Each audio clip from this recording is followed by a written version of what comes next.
always had a convention of presenting an earlier adventure which links the rest of the story. Nothing like this had ever been done since the old days of the Republic serials. You want to get dropped back into Indiana Jones and have that feeling that you had when you first saw Raiders of the Lost Ark or Temple of Doom. You sat down, there was Indiana Jones, and you knew you were immediately going to head off into a new adventure. In this case, doing a sequence, and a really elaborate one, with Indiana at his prime, fighting Nazis.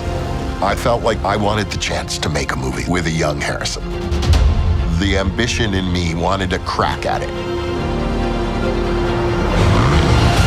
So we wrote a sequence, a kind of elaborate adventure that opens the film.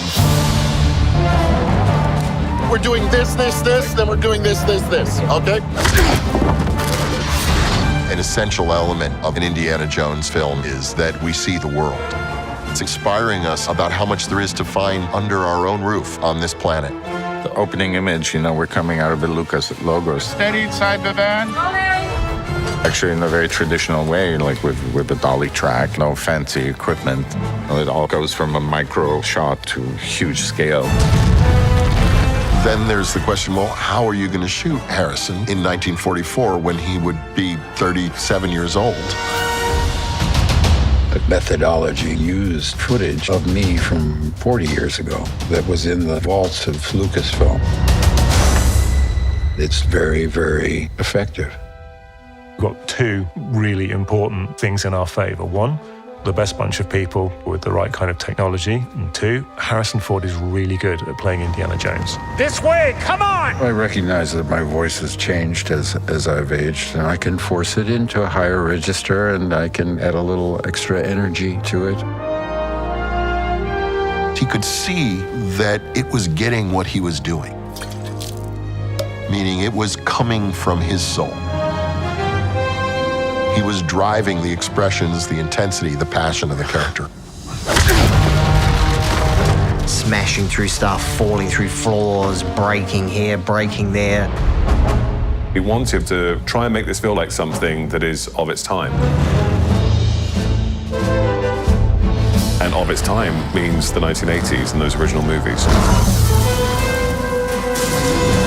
There are certain sounds that Indiana Jones must have, and that is the over-the-top punches, the big guns, the very big, iconic sounds.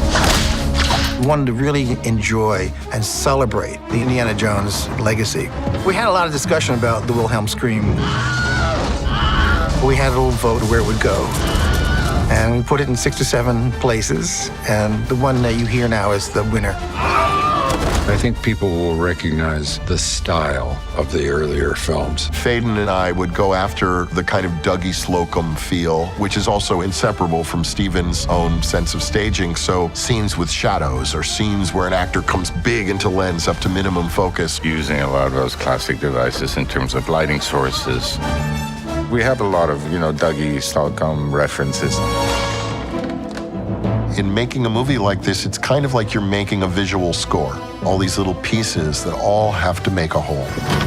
Is this a process shot? Is this a stuntman shot? Is this Harrison doing for real? You have to plan out all these locations. Each one of these choices you're making for each shot. But the summation of all these choices is what we love about movies.